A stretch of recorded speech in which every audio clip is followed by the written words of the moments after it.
Can anyone give us the simplest possible cubic function?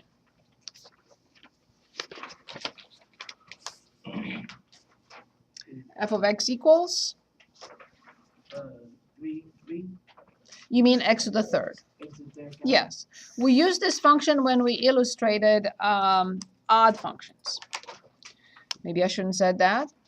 I shouldn't have said it because I'm going to ask you what type of function is this? That's the cubic. Yes. Is it symmetric, odd, even, or none of the above? Yes, of course. We used it to illustrate the odd property. Good. Okay, now we're ready to look at 2.5 transformations.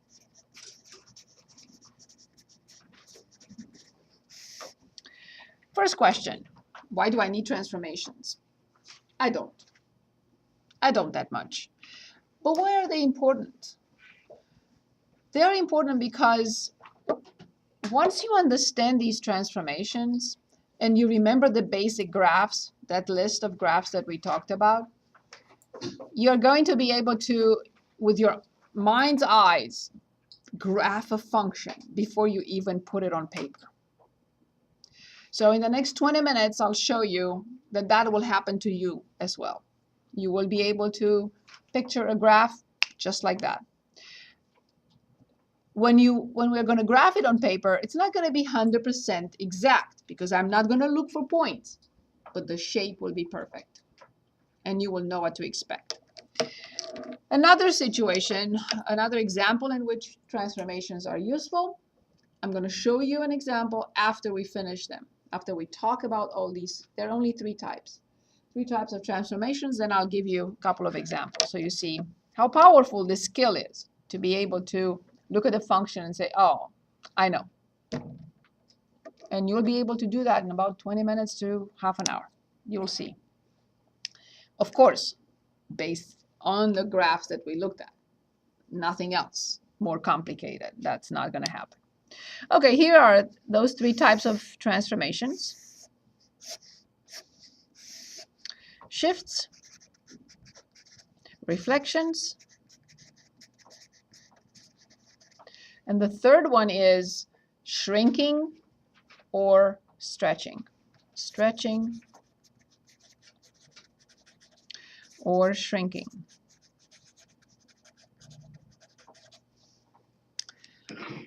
There are two types in each category. Shifts, vertical, horizontal. Reflections, WRT with respect to, reflections with respect to x-axis or y-axis. And the last one, vertical, horizontal.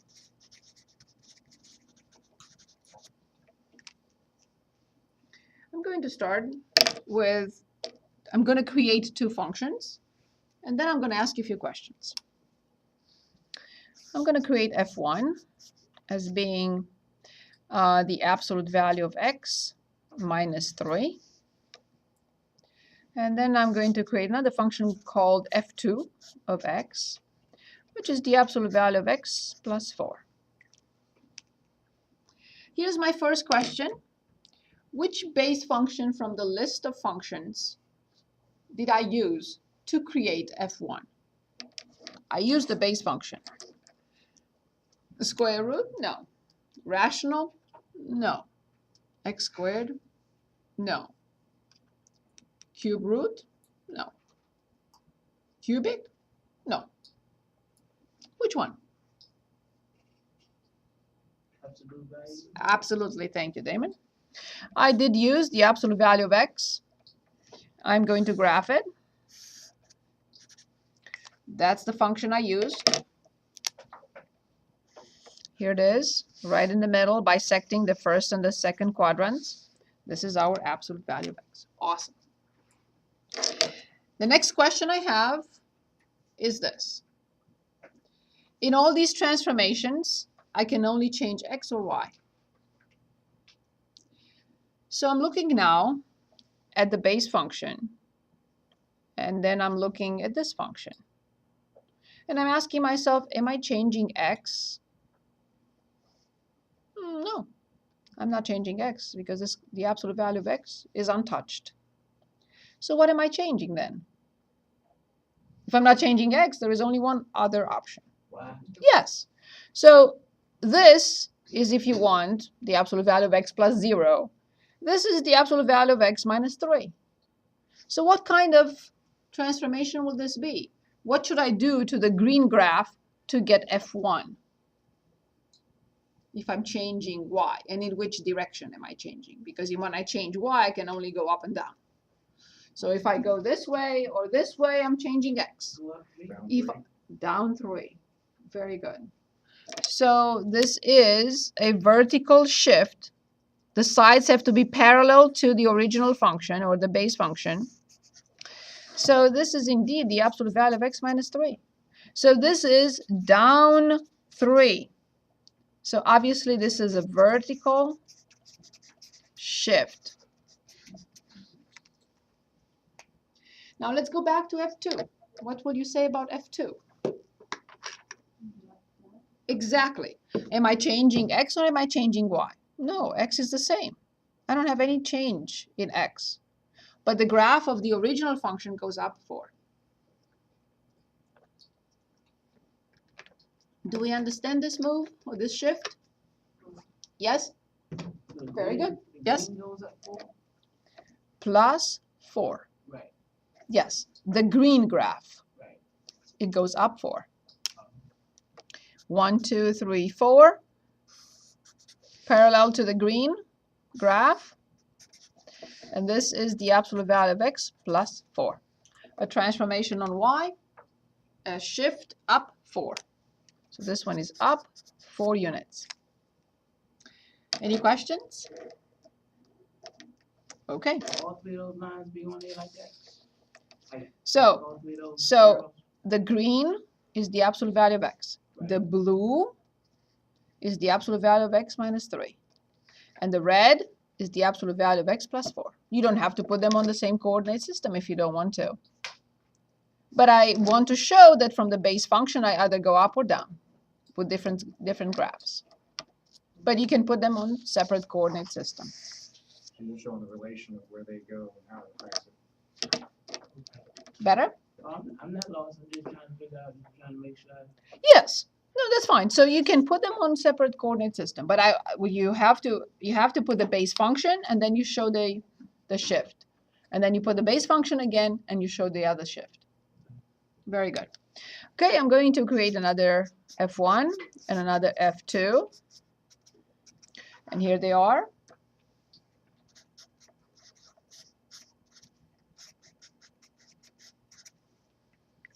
Of course, I'm going back to the same question over and over. Which function did I use? Which base function did I use to create F1? I used, X squared. very good, awesome. So this is a quadratic function. Let's graph it.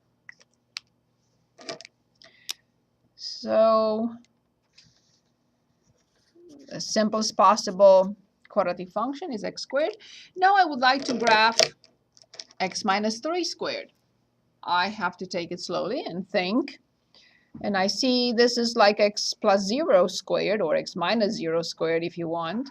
And then I'm asking myself, what am I changing now? Am I changing y or am I changing x? I'm changing x, because x now squared becomes x minus 3 squared. So of course I am changing x this time. So this is my x squared. Now the question is, do I go this way, because that's the only transformation for x, right? Do I go this way or do I go this way? Don't say anything just yet. Where is this expression 0? When x is, the point is right there, 0. So this expression is 0 when x is 0, correct? Where will this expression be 0? When x is? 0. Or negative 3. I heard 0, -3, and 3. Which one is it? 3. Of course, only 3 minus 3 is 0. So then I know exactly where that goes. Does it go to your left or does it go to your right? Keep in mind where the x-intercept will be. To the right. To the right 3. Very good. So 1, 2, 3. This will be the x minus 3 squared. Because the x-intercept is at 3. Now, where will x plus 5 go? And think where the x-intercept will be. To the left. How many units? Excellent. So here is x plus 5, everything squared. Very good. So then what are we talking about when we change x? What type of transformation is this? It's a horizontal shift. Very good. So these are horizontal shifts. This one is right 3, as you told me, and this is left 5. Very good. Any questions? Yeah, the first one's, what was the, no, not that one. What was the first U that you made? What graph was that? That was the base? Yes, I always have to graph the base. You just graph x2. Yes, yes. That's why I started with graphing the base function. I always graph the base function first to show what's happening with the transformation. So these two, bless you. So these two are done. So we know shifts, horizontal and vertical. Vertical, we are changing y. Of course, horizontal, we are changing x. Moving on. Here's another f1. The square root of negative x. And here is an f2. Negative the square root of x. Of course, I start with the same question. Which function did I use to create f1? And of course, f2 as well. Square root. Very good. I graph the base function right now. Here it is. We know that's graph. You understand that without knowing these 6, 7, 8 graphs, transformations would mean nothing to us. Good. The next question is, I have to analyze what I'm changing. So look at this. And look at this. I can only change x or y. So from here, here. What am I changing? I am changing x. But how am I changing x now?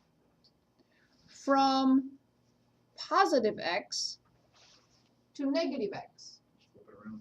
Yes, so that must be a reflection, but with respect to what? Yes, because I'm changing x. Very good. Here will be the graph. The square root of negative x. So this graph is a reflection, WRT, with respect to, as you mentioned perfectly, or it told me perfectly, with respect to the y-axis. Awesome. Okay, now let's analyze the following. I'm back to the original function, or the base function. I'm comparing this to this. And I have to make a decision whether I'm changing x or y, so I know where it's going. So I'm comparing now the square root of x to negative the square root of x. Does x or y change? Y. Because the square root of x is still the square root of x, untouchable, same thing. So this is outside. So from y being positive, multiply everything by -1. Y is negative. So what type of reflection will this be? Very good. So it will be this graph. I need a blue. The blue graph is negative the square root of x, and this is the original function. So this graph, f2, is a reflection with respect to the x-axis.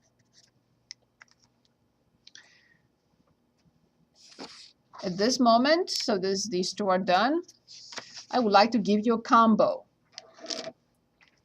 of transformations. Here it is. Damon, questions? Go ahead. No. Okay, so f of x equals negative the absolute value of x plus 4 plus 3. A very important note here. Note, transformations must be presented in the order of operations.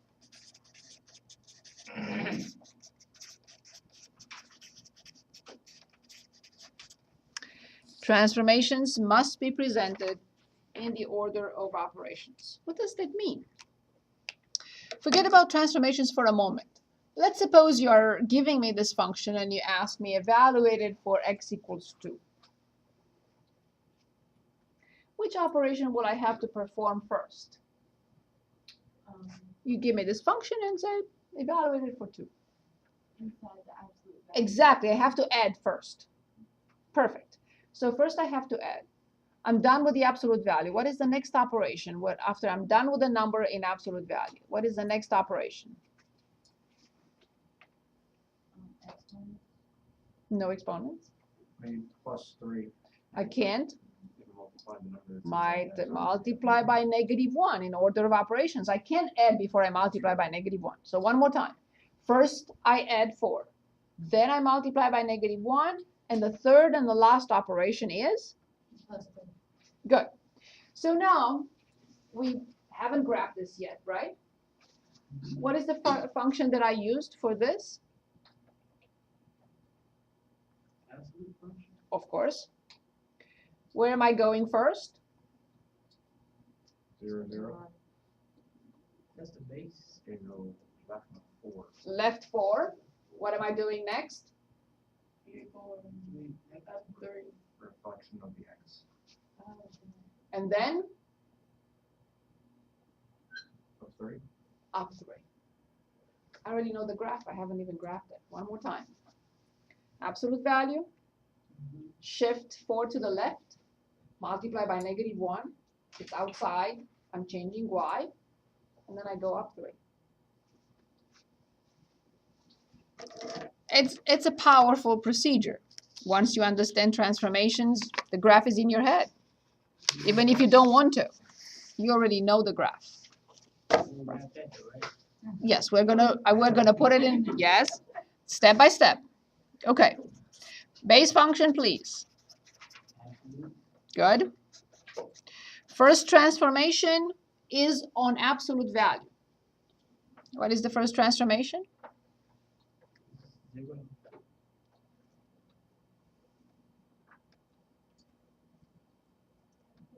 Yes, the absolute value of x plus 4. Where am I going? Plus 3. Where am I going? Left 4. Good. Transformation number 2 is on function 1, no longer on function absolute value. So this transformation is on this function, the next one. What is the next one in line?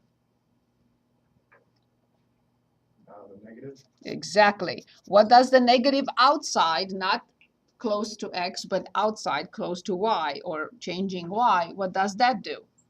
Flips the direction that it's over. Exactly. Reflect with respect to X. the x-axis. Very good. Transformation number 3 is the last one, and it's on function 2, not on 1 and not on the base. This one is on this function. What is the last one? Negative x plus 4 plus 3, which means up 3. Do we understand the steps? Now let's graph them. I start with the base function. If we can, if there are not too many, we should put all of them on the same coordinate system so we see them. But if you decide, like, for example, I have here, because there were too many, the students can put all of them in one or separate because there are too many. It's up to you. Okay? Good. So I graph the absolute value of x.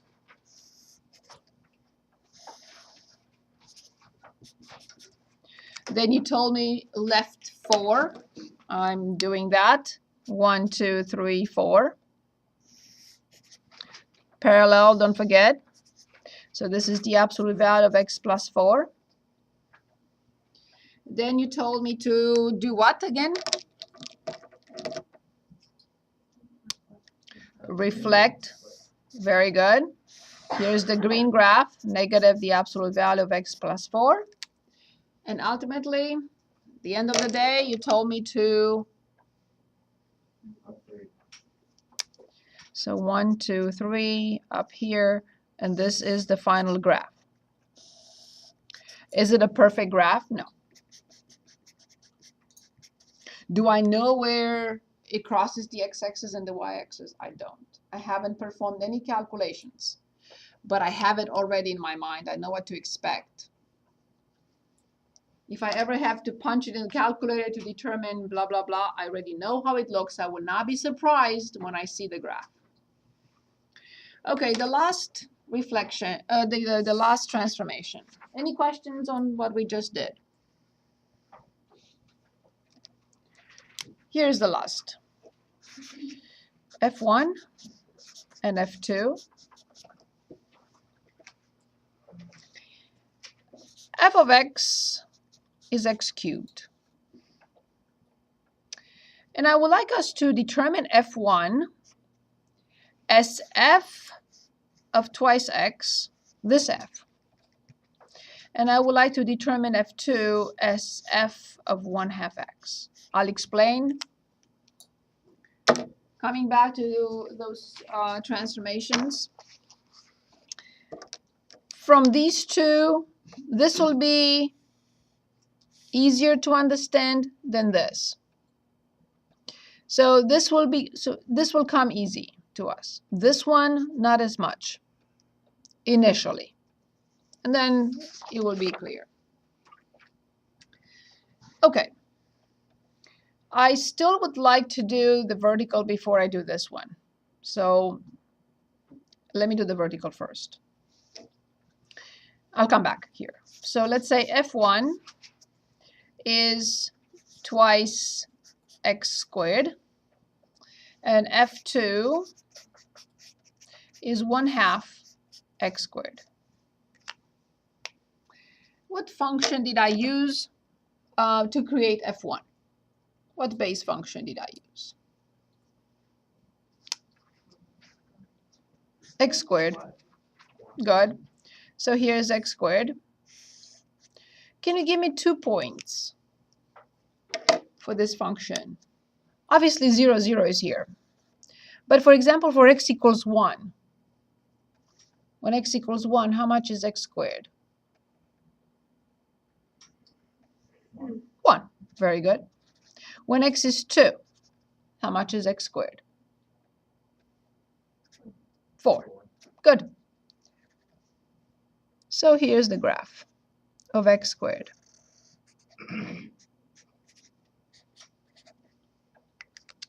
Now I compare again. Am I changing x or am I changing y? Is x the same? If x is the same, then I'm changing what? Alright. Good. So give me 2 ordered pairs for this. Of course, when x is 0, y is 0. When x is 1, y is 1 times 2. Right? And when x is 2, 2 squared 4. 4 times 2? Good. So here's what happens to the graph.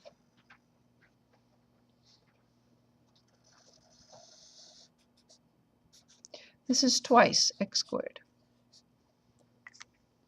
So this was x squared, and when we multiplied all y values by 2, this is what happened.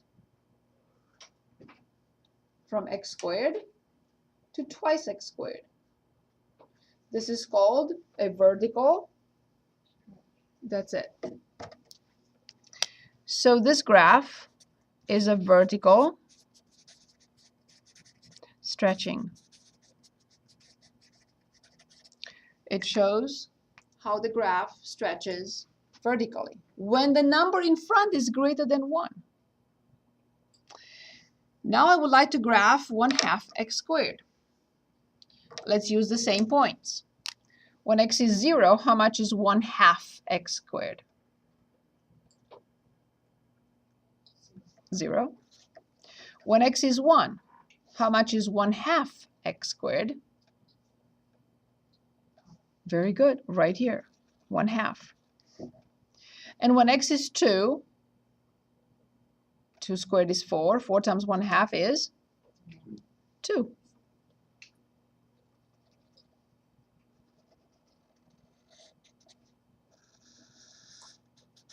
So this is 1/2 x squared. So when the number in front, so that I had x squared, now this is 1/2 x squared. From x squared to 1/2 x squared. What happened to the graph? It's not this. It's still vertical, but it's a vertical shrinking of the graph. So this is vertical shrinking. Vertical shrinking of the graph. Any questions? Now we're ready to work on the other one. So maybe I should erase it from here because I'm getting back to it right now. Okay. So I have a function which is x to the third.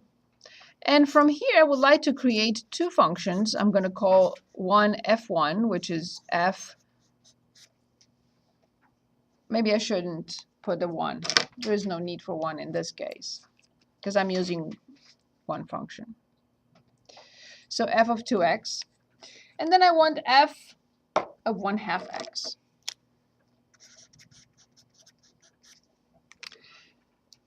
Before we even look at the base function, I would like to ask, what am I changing? I have in this function x, but here I have twice x. In this function I have x, and here I have 1/2 x. What is changing? Is it x or is it y? Yes, absolutely. So I'm changing x into twice x, and I'm changing x into 1/2 x. Absolutely. Good.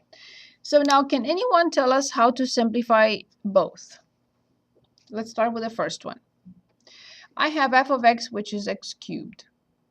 I want to determine f of twice x.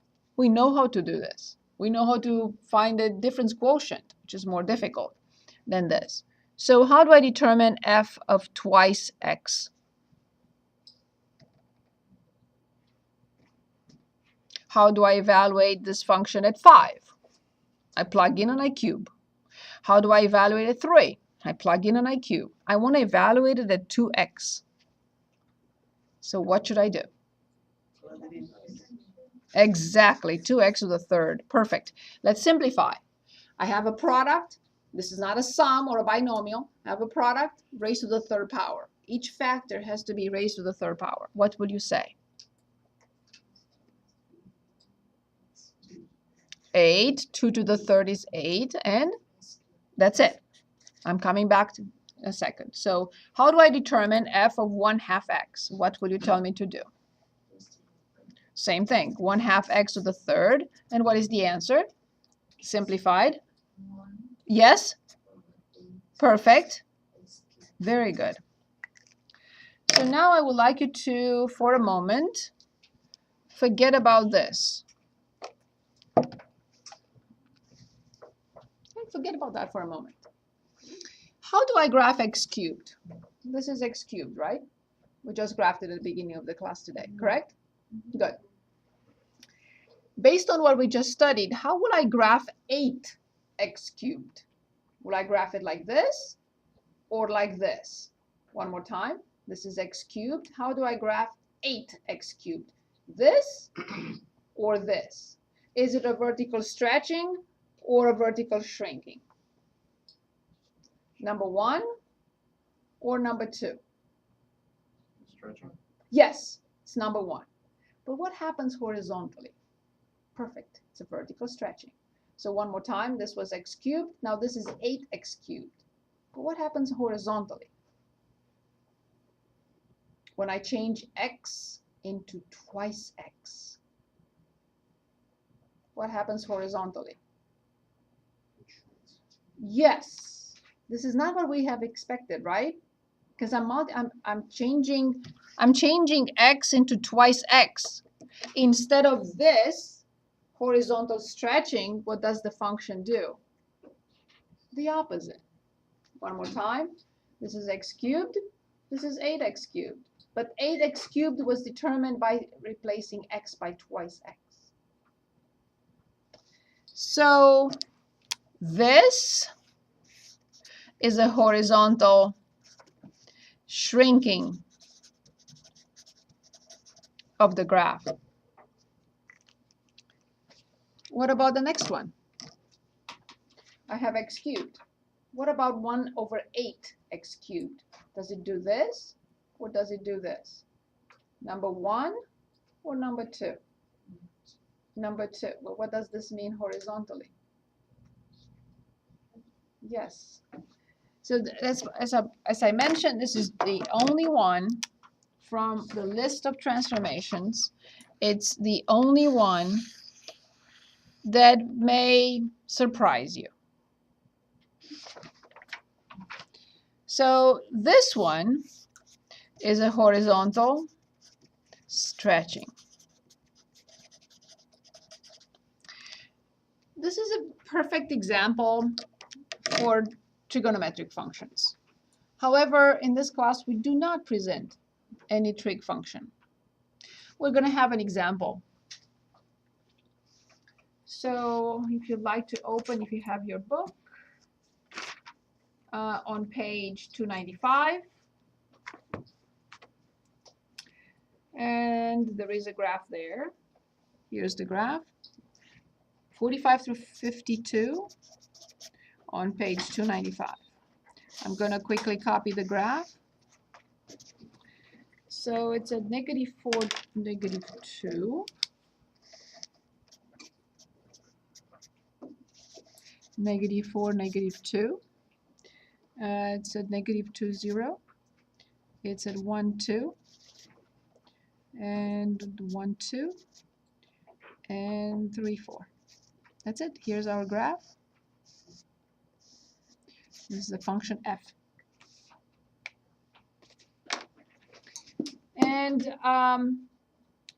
we would like to please pick either 49 or 50.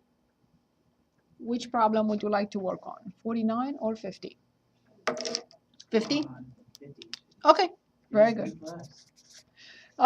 49 has the answer in the back and you can check. So 50, I think it doesn't. So that's why I think it's better if we do 50. So 50 requires us to find a function, graph a function that is 1/2 f of twice x. In order of operations, which one will be the first transformation here? 1/2. That's outside. Oh. I always have to study. 5, 6, yeah, 2x. Yes. F of 2x. Okay, remember x cubed. It does this, which horizontally it means that all x values are not multiplied by 2, but divided by 2. Okay, so let's take a look. This point has x -4. I have to divide its x by 2. Where will it go? I cannot change y. Y is not the issue here. I'm working on this first. I said x by -4. So x is at -4. Oh, x is. I have to divide it by 2, although it says multiplied. Remember, when I change x into twice x, it's not this, but it's this. So this point goes here at -2, -2. Now this point has x what? X -2. -2. I have to divide its x by 2 to graph this function. Where will this point go? -2 divided by 2 is -1.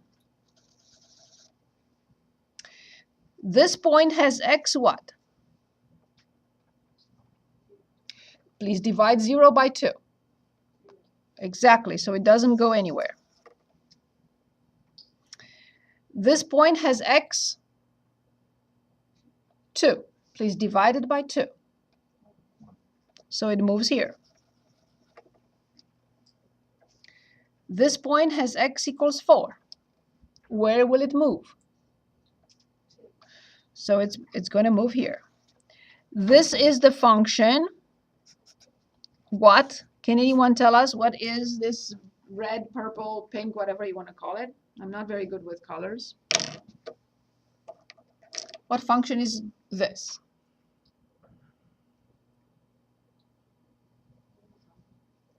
What did we just graph? Just name it. Function of 2x. F of 2x. Perfect. So this pink, purple, whatever you want to call it, this is f of twice x. Now we have one more step.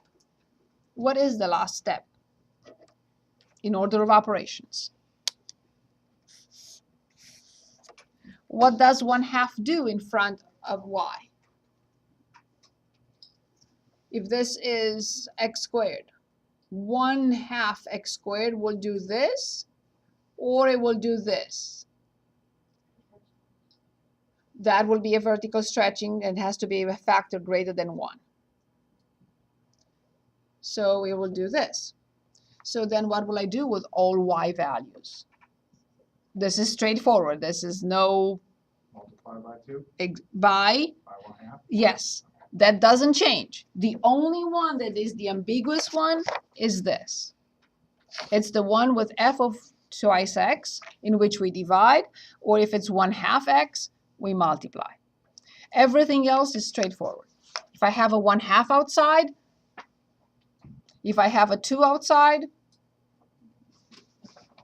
good. So now I'm looking at the pink. The y coordinate here is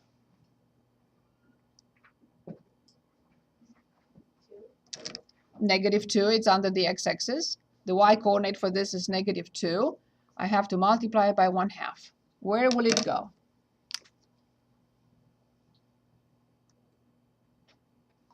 -2 multiplied by 1/2 is -1. So it will move here. The next point has what y? Y. 0. Divide 0 by 2. That's it. What is the y value for this point? Divided by 2. It moves here. What is the y value for this point? 2 divided by 2. It moves here. What about this one? What is the y value of this? Divided by 2. What is this green graph then?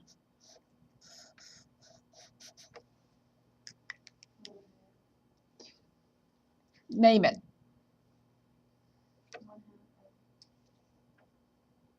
Of twice x, indeed. So the green graph is indeed 1/2 f of twice x.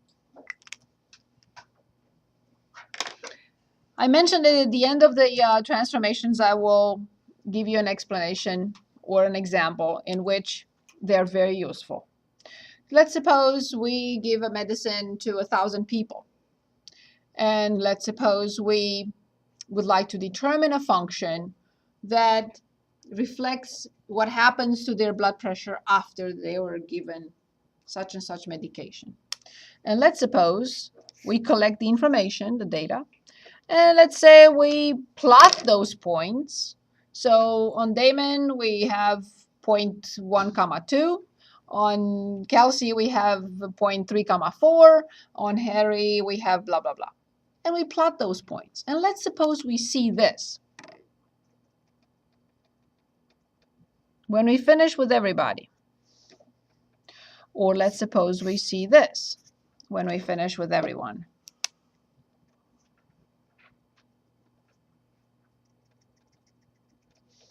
Or let's suppose, and I can continue forever, right? Let's suppose we plot and we get something like this. What will you say to the researchers?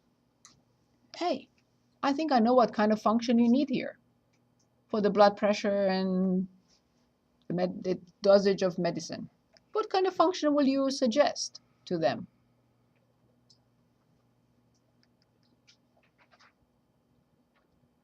What does this resemble? Awesome. But shift it to the left and up.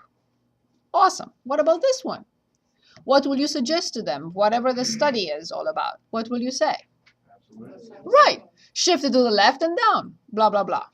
What about this one? You can say, I have a function for you. It's x squared. Okay, not shifted at all. Okay, so that's why transformations are so useful. And I would like to work on a word problem now to appreciate even more. So it's page 296.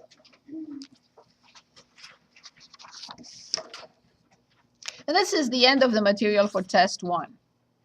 So page 296, problem 128. The function f of x equals 3.1 the square root of x plus 19. Models the median height. So this is the median height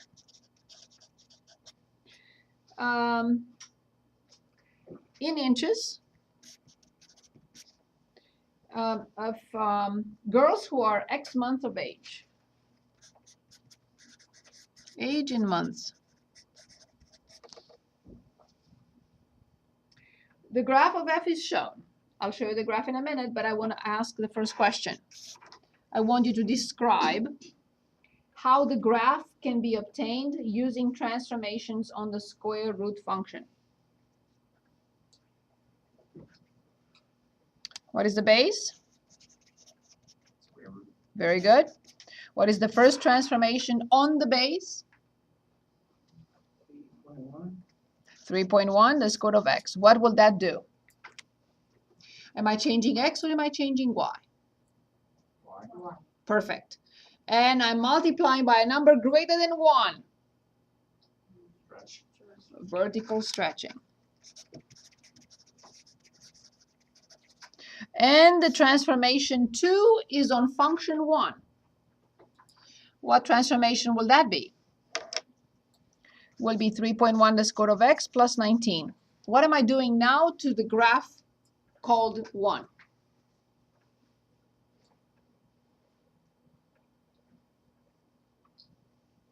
Shift it about 19. Depending on what I'm changing. If I'm changing x, yes. If I'm changing y, no. I guess you're changing Y. Yes, because this does not change. This is outside. It does not really touch x. So it's a change in y. So I'm going to say up 19. Vertical shift. Up 19. And rightfully so, here's the graph. Vertical stretching and then up 19. Very good. Part B. According to the model, what is the median height of girls who are 48 months old? So problem, question 2. X equals 48 months. Go to my calculator. In y equals, I put in 3.1 times the square root of x, and then outside plus 19. What am I plugging in? Thank you. 48. Wait, can you do that one more time? Yes, of course. So in y equals, so if you clear, so I have 3.1 times the square root. X is right here. That's the key for the variable. Make sure you go outside the square root and then plus 19. And then if you want to go to second end window, if you don't have this set up, so make sure that you have only the independent variable in the ask mode so you can plug in the numbers you want. So second end table, 48. So f of 48 equals 40.477. They say use a calculator and round to the nearest tenth of an inch. So I'm going to say approximately 40.5 inches. The actual median height for girls at 48 months is 40.2. So the actual, they say, is 40.2 inches. They're asking us now, how well does the model describe the actual height?